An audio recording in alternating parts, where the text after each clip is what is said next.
Hello po, magandang umaga po sa ating lahat. Welcome back to our mini vlog. And for today's video, ito po yung part 2 ng ating vlog dun sa may dam.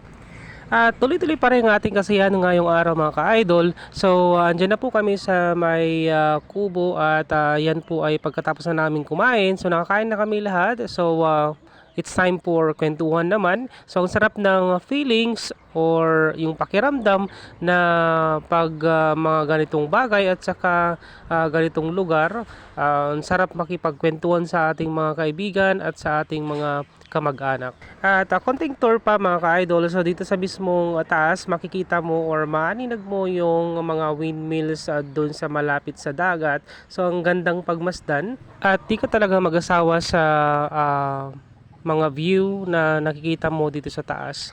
At dito nga kami kumuha ng tilapia or yung isda. So